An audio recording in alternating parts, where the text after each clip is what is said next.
Hello, good morning players. आज जिस topic का डिस्कशन हम कर रहे हैं वो बहुत ज़रूरी है क्रिकेट के अंदर। आज हम डिस्कस करेंगे बैटिंग स्ट्रैटेजी के ऊपर। और बैटिंग स्ट्रैटेजी में किस सब्जेक्ट को हम डिस्कस कर रहे हैं? Running between the wicket. दो प्लेयर्स हैं, स्ट्राइकर्स नॉन स्ट्राइकर, खड़े रहते हैं, उनकी रनिंग कैसी होनी है और क्या ज़रूरी है उसके अंदर, उसके बहुत इंपॉर्टेंट टिप्स आज बोल रहा हूँ। हर लड़का बहुत ध्यान से सुने ये, क्योंकि एक बहुत अहम हिस्सा होता है रनिंग बिटवीन द विकेट। सबसे पहले आती है कॉलिंग। आप स्ट्राइकर हैं, बॉल को खेला, आपने देखा कि आपकी कॉलिंग है तो आप कॉल करेंगे and the calling should be loud and clear. इतनी अच्छी आवाज़ में होनी चाहिए कि वो नॉन स्ट्राइकर को बहुत आराम से सुनाई दे, ताकि वो उस पर रिस्पॉन्ड करे और फिर भागे। तो हमेशा आपकी जो कॉलिंग है वो तो यस में रहती है। अगर रन है तो यस, नहीं तो नो। बहुत से लोग बोलते हैं वेट में कहीं कहीं कंफ्यूजन हो जाती है। तो ये अंडरस्टैंडिंग हमेशा स्ट्राइकर और नॉन स्ट्राइकर पे रहना चाहिए कि हम ये दो कॉल ही करेंगे, yes then the run is on, no then stop, right. ज्यादातर कॉलिंग स्ट्राइकर करता है because he place the ball, he knows the best position of the ball कि फील्ड के किस हिस्से में जा रही है। बट वैसे कौन से हिस्से हैं ग्राउंड के जिसमें नॉन स्ट्राइकर कॉल करेगा? नॉन स्ट्राइकर कब कॉल करता है? जब बॉल ऐसी पोजीशन पे हो जो कि स्ट्राइकर उसको साइट ना कर पाए, देख ना पाए। तो कौन सी होती है? बैकवर्ड पॉइंट, गली, slips, third man, fine leg, backward fine leg, and sometimes square leg. Square leg में अमूमन नॉन स्ट्राइकर का ही होता है कॉल। तो ये बहुत ज़रूरी है कि कॉलिंग में बॉल की पोजीशन कहाँ है, स्ट्राइकर कॉल करेगा कि नॉन स्ट्राइकर कॉल करेगा। ये आपको ड्रिल्स में करना पड़ता है। एकदम से आप मैचेस में जाओगे तो फॉल्टर करोगे, कॉलिंग में गलती होगी, एक बोलेगा यस, एक बोलेगा नो, और दोनों बीच में स्टैंडर्ड हो जाओगे और रन आउट हो जाएगी। टीम बहुत भुगतती है। एक खराब कॉलिंग से एक बैट्समैन अगर आउट हो गया जो सेट है तो टीम हार भी सकती है मैच। तो बहुत इंपॉर्टेंट एस्पेक्ट है कि आपकी कॉलिंग लाउड एंड क्लियर हो और किन पोजीशन पे बॉल गई है उसको कौन कॉल करेगा ये मालूम होना चाहिए। स्ट्राइकर कब कॉल करेगा, नॉन स्ट्राइकर कब कॉल करेगा। अगला पॉइंट आता है बैकिंग अप। बैकिंग अप क्या होता है? वो नॉन स्ट्राइकर का काम है। नॉन स्ट्राइकर जब भी रहता है, बेसिकली नॉन स्ट्राइकर करता है, नॉन स्ट्राइकर हमेशा अपने हर बॉल पे अपनी पोजीशन लो रखेगा। जैसे ये बैट रखा हुआ है, लो रखेगा एंड आगे की तरफ वेट उसका रहेगा क्रीज के अंदर, नॉन स्ट्राइकिंग एंड पे, सो दैट कॉल हो और वो तुरंत रिस्पॉन्ड करे जल्दी से। बॉल और उसकी नजरें बॉलर के हाथ पर रहे कि रिलीज होने के बाद ही क्रीज छोड़ना है। बहुत से प्लेयर ये गलती करते हैं कि बॉलर बहुत चालाक होते हैं, वो देख लेते हैं कि रिलीज पॉइंट के पहले ही ये क्रीज छोड़ रहा है, हाथ वापस ला के रन आउट कर देंगे। जैसे अश्विन ने कहा था, अभी बीच में किया था, बड़ी कंट्रोवर्सी हुई थी। हालांकि वो स्पिरिट के खिलाफ होता है बट वो रूल में है, तो रूल में आप कुछ भी कर सकते हैं। तो आप कोशिश करिए कि जब तक बॉलर हाथ से बॉल रिलीज करे उसके बाद आपकी लो पोजीशन रहनी चाहिए and weight totally on the toe ball, so that आप जल्दी स्प्रिंट करें, कॉल पर रिस्पॉन्ड करें। जैसे ही स्ट्राइकर ने कॉल करी आप भागे। लो पोजीशन पर रखते हुए आपको एडवांटेज मिलता है कि आप जो भागते हैं वो मोमेंटम जो रन के ऊपर मिलता है वो बहुत ज़बरदस्त होता है, ठीक है। और क्रीज में आके किसी भी रन कि संभावित कॉल को जल्दी बैकअप पर रहना चाहिए। जैसे 2 हुआ तो आप 2 के लिए रेडी रहिए, 1 तो 1 के लिए रेडी रहिए। आपका ये इसको कहते ही हैं कि बैकअप आप कैसे करते हो, एक दूसरे को रिस्पॉन्ड कैसे करते हो। स्ट्राइकर कॉल कर रहा है तो नॉन स्ट्राइकर उसको कैसे कॉल करेगा, इसमें ज़्यादातर बैकअप पे नॉन स्ट्राइकर का रोल रहता है। तो ये प्लेयर ख्याल रखेंगे, ये बहुत बहुत इंपॉर्टेंट एस्पेक्ट है। तीसरा जो की पॉइंट आता है रनिंग बिटवीन द विकेट्स में, वो क्या है? अपने कदम हमेशा शॉर्ट एंड वेल बैलेंस रखिए। नॉन स्ट्राइकर या स्ट्राइकर जब भागता है तो अपने कदम को थोड़ा सा शॉर्ट रख के बैलेंस पे रखिए, ताकि आपकी स्प्रिंटिंग में वो आपको मदद करेगा, एक्सेलरेशन में वो आपकी मदद करेगा, और कॉल को जल्दी सुन के उस पर रिएक्ट करने में मदद करेगा। ये बहुत इंपॉर्टेंट है। टर्निंग के समय, जैसे 2 का कॉल हुआ, आप भागे, टर्निंग के समय, अब जो पॉइंट बोल रहा हूं ये बहुत इंपॉर्टेंट है, हर प्लेयर ध्यान से सुनो, वो होता नहीं है। बड़े बड़े प्लेयर टेस्ट मैच में रन आउट हुए हैं वो गलती करके। टर्निंग के समय बैट हमेशा अप्रोप्रिएट हाथ पर रहना चाहिए, यानी जैसे मैं राइट हैंडर हूं, मैंने कवर्स पे बॉल खेली, तो जब मैं रन के लिए 2 कॉल करके भागूंगा तो मेरे को नॉन स्ट्राइकर कॉल करेगा, तो मेरा बैट हमेशा मेरे लेफ्ट हैंड पे रहेगा उस समय, क्योंकि मैं इस तरफ से नॉन स्ट्राइकर एंड पे भाग रहा हूं, तो लेफ्ट हैंड पे रहेगा। क्यों रहेगा? ताकि वो जो पोजीशन है, जिस पोजीशन पर बॉल गई है कवर एरिया में, वो बिल्कुल क्लियर विजन में रहे मेरे। और पलटते ही सेकेंड रन के लिए जब मैं क्रीज पे अपना बैट रखूंगा और पलटूंगा तो मेरी हैंड पोजीशन बदल जाएगी, फिर राइट पे आ जाएगी, और राइट पे आने के बाद हम आके उसको फिनिश करेंगे दूसरे रन के लिए।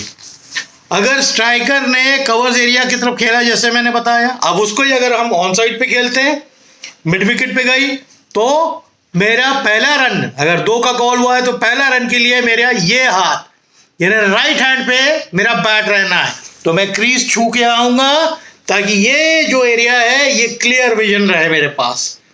जब मैं वापस लौटने लगूंगा तब मेरे लेफ्ट हैंड पे बैट आएगा, ताकि वापस लौटते समय जरा भी पीछे पड़ूं तो मेरे को पता लगे कि थ्रो इस तरफ आ रहा है कि नॉन स्ट्राइकर तरफ जा रहा है। ये बहुत इंपॉर्टेंट है। जो आधातर बच्चे, जो ज्यादा बच्चे इसी पे रन आउट हो जाते हैं, रॉन्ग हैंड पे बैट रखना, खासकर 2 की कॉल पे, 3 की कॉल पे, ठीक है।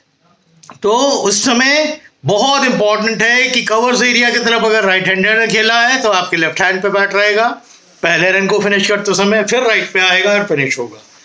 ऑन साइड पे खेला है, राइट हैंड पे रहेगा बैट, और फिर जब आप पहला रन कंप्लीट करके सेकंड पे फिनिश करने जाएंगे तब लेफ्ट हैंड पे आके फिनिश करेंगे, या तो राइट से, बट वो विजन क्लियर नहीं रहेगा अगर आप राइट पे रखेंगे। तो ये बैट की स्विच करना, इसको बोलते हैं switching off hands while completing runs. ये बहुत, सेकंड रन फिनिश करने के टाइम पे ये बहुत इंपॉर्टेंट होता है। ओके, रन फिनिश करते समय क्रीज पर पहुंचने से पहले, जब आप रन करते हैं सेकंड रन को कंप्लीट करने के लिए, आप जब क्रीज पे पहुंचने की पोजीशन पे आते हैं तो आपका बॉडी लो रहना है ना, बैट हाथ में है, हमेशा लो बॉडी पोजीशन रहनी है, और फिर स्ट्रेच एंड ड्रैग, स्लाइड करना या ड्रैग करना। एक चीज का ख्याल रखिए, जब भी आप स्ट्रेच एंड ड्रैग करते हैं या स्ट्रेच एंड स्लाइड करते हैं स्ट्रेच करके, तो बैट कभी भी बॉडी के ऊपर ना रहे, हमेशा बॉडी के साइड पर रहे, ताकि कहीं वो पोजीशनिंग आपकी एकदम खड़ी रह गई बैट की तो बहुत से लड़कों को चोट लगी है, बैट फंस गया क्योंकि हाई स्पीड पे था और बैट का हैंडल पेट के अंदर आ गया। तो हमेशा थोड़ा सा बॉडी से बाहर रखिए, एंड हमेशा जो टो है बैट का वो कभी भी फ्लैट ऐसे नहीं जाएगा, ऐसी पोजीशन पर रहे ताकि वो स्लाइड करती चली जाए।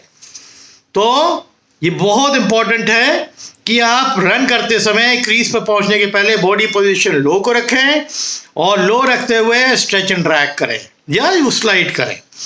अच्छे खिलाड़ी स्ट्रेच एंड स्लाइड करते वक्त अपना हाथ जिसमें बैट हो उसका मैक्सिमम प्रयोग करते हैं, जो कि मिनिमम करते हैं कमजोर बच्चे। अब मेरे पास इतना लंबा हाथ है, ये देखिए, यहां मैं हैंडल पकड़ा हुआ हूं, तो अगर मैं स्ट्रेच कर रहा हूं तो हमारा काम क्या है, बॉडी पहले जाना चाहिए कि बैट का पॉइंट अंदर क्रीज के जाना चाहिए, बैट का पॉइंट जाना चाहिए। तो जब आप अपने हाथ को मैक्सिमम यूज करेंगे, स्ट्रेच करेंगे, तो बॉडी तो पीछे रह गई, बट क्योंकि आपके हाथ में बैट है और आप क्रीज के अंदर पहुंच गए, वो रन हो गया, फिर आपकी बॉडी फॉलो करती है। कितना इंपॉर्टेंट है, आपका इंटेलिजेंस वहां काम आता है कि आप अपने दिमाग को कैसे यूज करते हैं, हाथों को कैसे इस्तेमाल करते हैं, अपनी रीच को कैसे इस्तेमाल करते हैं। दिस इज वेरी इंपॉर्टेंट, बहुत इंपॉर्टेंट पॉइंट बता रहा हूं। जो बच्चे बहुत रन आउट होते हैं इन पॉइंट में, बच्चे क्या, टेस्ट प्लेयरों को मैंने देखा है रन आउट होते हुए।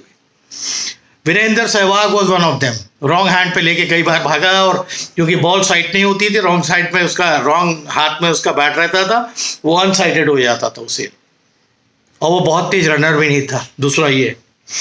तीसरा जो रनिंग बिटवीन का जो सबसे इंपॉर्टेंट पॉइंट है वो है कॉलिंग सुनते ही अपना एक्सेलरेशन फ्रॉम द क्रीज एक स्प्रिंटर की तरह होना चाहिए। 100 मीटर स्प्रिंटर होता है ना, पहला रन हमेशा गोली की तरफ भागिए, रिस्पॉन्स आया वहां से यस आप गोली की तरफ भागिए। पहला रन अगर आपका स्लो है अमूमन आप 2 रन को एक ही रन पे पाएंगे क्योंकि आपने स्लो रन किया है, आपका एक्सेलरेशन जबरदस्त है, एक स्प्रिंटर की तरह है, तो आप 1 रन को भी 2 रन बना लोगे। जरा भी फंबल हुई बॉल थोड़ी सी उछली फील्डर के हाथ से, ये विराट कोहली को देखो किस तरह भागते हैं और किस तरह आते हैं वापस, गोली की तरह जाते हैं। गोली फिटनेस का वहां बहुत बड़ा रोल है, माइंडसेट का बहुत बड़ा रोल है, आपका दिमाग कितना तेज चलता है ग्राउंड में। क्रिकेटर देखो ऊपर वही जाएगा जो यहां से बहुत तेज होगा, इसीलिए कहते हैं ना 65% this is a mind game. तो एक स्प्रिंटर की तरह आपको भागना पहला रन, ताकि पॉसिबिलिटी जो सेकंड रन की हो। धोनी को देखो, धोनी और विराट जब दौड़ते थे क्या रन लेते थे। आप लोग तो मिसाल है, आजकल आप इस जनरेशन की बात कर रहे हो ना, ब्यूटीफुल रनर्स। और दूसरी तरफ अगर पुजारा और कोहली आ जाता था तो अमूमन क्या होता था कि 3 रन 2 ही रन होते थे, बिकॉज पुजारा रनिंग भी कमजोर करता है और उसकी स्प्रिंटिंग भी नहीं है। That is point of fitness, right. तो होपफुली ये बात बच्चे जितने समझ गए होंगे कि पहला रन बिल्कुल गोली की तरह लेना है, so that if there is any chance of getting second run आप अपने टीम को बेनिफिट करोगे उस दूसरे रन से, और आप अच्छे हो तो ऐसे कई रन लेते रहोगे, क्योंकि आप फील्डर्स को पॉइंट आउट करिए। Good batsman always look out for weak fielders on the ground. ये स्लो है, इसके ये राइट में है ball, he is a natural right hander, इसके लेफ्ट में है तो नेचुरली उसको पिक करने में टाइम लगेगा, because left hand is not his natural hand. You have to be intelligent enough to sort it out कि फील्ड पे कवर्स पे ये खड़ा हुआ है, ये लेफ्टी है, जो थ्रो करेगा एक हाथ तो आपको पता लग जाएगा लेफ्ट से थ्रो करता है। जब उसके राइट पे जाएगा that means that run will be more easy, because वो आएगा अपने को पोजीशन करेगा, then he will pick from his left hand and then throw. वैसे ही अगर राइट हैंडर जो नेचुरल राइट हैंडर है और उसको आप सॉर्ट आउट करेंगे तो उसके लेफ्ट पे जब बॉल जाएगी तो नेचुरली उसको थोड़ा टाइम ज़्यादा लगेगा एंड आपको एम्पल टाइम मिलेगा रन कंप्लीट करने में। दूसरा, वो स्लो मूवर है, उसकी स्प्रिंट कमजोर है ग्राउंड के अंदर फील्डर की, आपको तुरंत भाप लेना है। इसीलिए देखा ना बैट्समैन ताकते रहते हैं, एक बार स्टांस में खड़े होने के पहले ताकते क्या है, they look out for weak fielders, slow runners. आपको भी वैसे ही बनना है। एक एक बॉल इंपॉर्टेंट है क्रिकेट में, एक एक बॉल। आपका कंसंट्रेशन लेवल और फोकस कैसा रहना है आप खुद जानते हैं। तो आज बहुत ही इंपॉर्टेंट पॉइंट पे मैंने पिन पॉइंट किया है। हर बच्चा रनिंग बिटवीन द विकेट में किन किन बातों पे अमल करेगा, कैसे कॉलिंग होगी, कैसे आप नॉन स्ट्राइकर एंड पे हो तो उसमें स्टांस पे रहोगे, कैसे कॉलिंग पे रिस्पॉन्ड करोगे, है ना। आपकी बॉडी पोजीशन जो नॉन स्ट्राइकर होता है उसकी बॉडी पोजीशन सीधी रहेगी या थोड़ी झुकी रहेगी तो उसको स्प्रिंटिंग में काम आएगा। बॉलर के हाथ से बॉल छूटने के बाद ही नॉन स्ट्राइकर मूव करेगा, पहले नहीं। He should be so alert. तो कितनी चीज़ों पे आप फोकस करते हैं क्रिकेट के अंदर। इतना आसान होता तो हर प्लेयर अच्छा प्लेयर ना बन जाता। अच्छा प्लेयर वही बनता है एक लेवल पे, या तो एक्स्ट्रा ऑर्डिनरी किसी चीज़ की स्किल हो कि आप फील्डिंग में थोड़े हल्के हैं बट एक्स्ट्रा ऑर्डिनरी बैटिंग है आपकी, तो वो ढकता है थोड़ा। अदरवाइज ऑन एन एवरेज अगर आप मीडियोकर बैट्समैन है, मीडियोकर बॉलर है एंड टॉप क्लास फील्डर है तो आपको प्रेफरेंस मिलेगा टीम में, बिकॉज अगर आप 20 रन कर रहे हैं तो 20 रन सेव भी करके देते हैं अपनी टीम को। और खासकर जो लिमिटेड ओवर्स क्रिकेट होता है या T20 बोलिए या 50 ओवर्स क्रिकेट होता है और इवन टेस्ट क्रिकेट होता है, टेरर इज टेरर। जडेजा को देखिए, जहाँ खड़े हो जाता है, जहाँ से 2 रन होते हैं वहाँ से 1 ही रन मिलता है, because everyone in the world knows कि उसके जो है थ्रोज बहुत शार्प है and he is very very quick on the ball. That means eye का फोकस बहुत ज़बरदस्त है। आप लोग भी उसी तरह बनिए। आज के फिटनेस वाले दौर में अगर आप फील्डर कमजोर है तो ये मान के चलिए निश्चित तौर पे आप अमूमन टीम के बाहर रहेंगे। या तो एक्स्ट्रा ऑर्डिनरी बैट्समैन हो जो लंबे लंबे स्कोर करता हो, तो टीम मैनेजमेंट उसको थोड़ा माफ कर देता है, चलो भाई इसको स्लिप पे खड़ा कर देंगे, 5 लेग पे खड़ा कर देंगे, शॉर्ट 5 लेग पे खड़ा कर देंगे, जहाँ बॉलें कम जाती हैं, राइट। बट अमूमन जहाँ पॉइंट एरिया से लेके इधर covers, extra covers, mid of, mid on, mid wicket, square leg, ये एरिया प्रोमिनेंट है जहाँ बॉलें जाती रहती हैं, जो सीधे बल्ले से खेलते हैं बैट्समैन। एंड दूसरा, आप रनिंग बिटवीन के लिए स्प्रिंटर हैं। आप जब तक स्प्रिंटर नहीं होंगे अच्छे पहले रन के लिए, आप टीम को हमेशा कम रन देते रहेंगे एज अ बैट्समैन, और अच्छे स्प्रिंटर होंगे तो आप ज़्यादा रन देंगे, टीम को बेनिफिट कराएंगे। तो आज बहुत इंपॉर्टेंट टॉपिक को मैंने टच किया है, दैट इज आपकी रनिंग बिटवीन द विकेट। मेरे ख्याल से जितने बच्चे इस वीडियो को देखेंगे, ये छोटी छोटी पिन पॉइंट्स हैं, इवन कोचेस जो देख रहे हैं उनके लिए भी, वो नहीं करते हैं, मैंने देखा है, वो ध्यान ही नहीं देते हैं। ये तो इसके अंदर बहुत से ड्रिल्स हैं, मैं ड्रिल्स के बारे में बात करूंगा बाद में, क्योंकि बहुत लंबा हो जाएगा वीडियो। बट बहुत इंपॉर्टेंट जो है पॉइंट मैंने जो है आज कवर किया है। होपफुली जितने भी प्लेयर हैं वो ये बैटिंग स्ट्रैटेजी जो है रनिंग बिटवीन द विकेट जो आज रही है उस पर गौर करेंगे, ठीक है। तो आज के लिए इतना ही करता हूँ, और कल का वीडियो मैंने एक टॉप क्लास इनिंग के ऊपर डाला था, बहुत अच्छे कमेंट आए हैं मेरे को। डीन एल्गर ने जो 96 रन किए हैं, जिसकी वजह से साउथ अफ्रीका जीती है, मेरे लाइफ में वन ऑफ द क्लासिएस्ट इनिंग, कि इतनी चोटें खा के एक बंदा मुस्कुराते हुए खेलता रहा।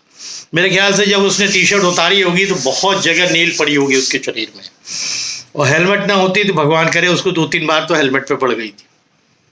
इतना तेज विकेट था और इतने अच्छे फास्ट बॉलर्स हैं इंडिया के इस समय, राइट। तो hats off to him. And आज का जो टॉपिक है उस पर ध्यान दीजिए। ये जो वीडियोस बना रहा हूँ, जो बच्चे मेरे को रीच नहीं कर सकते personally, they can also see and learn, right. Thank you.